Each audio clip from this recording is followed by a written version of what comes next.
German हुकूमत एक नया इमिग्रेशन कानून मुतारफ कराने का मंसूबा बना रही है, जिसे शॉन्सन कार्ड या चांस कार्ड का नाम दिया गया है। इस मंसूबे के जरिए हुनरमंद अफराद के लिए जर्मनी में इमिग्रेशन के मौके आसान हो जाएंगे।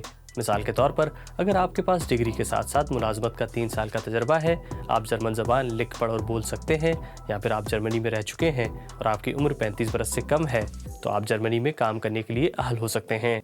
जर्मन हुकूमत रवां बरस मौसम ख़ज़ा के दौरान इस कानून का मुसवदा पेश करेगी।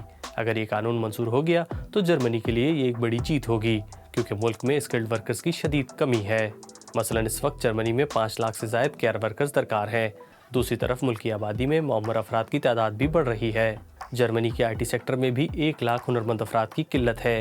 इन असामियों को नए और आसान इमिग्रेशन कानून की मदद से ही पुर किया जा सकता है। तो ये कानून ऐसे नौजवान और बासलाहियत लोगों के लिए भी फ़ायदेमंद होगा जो जर्मनी आना चाहते हैं।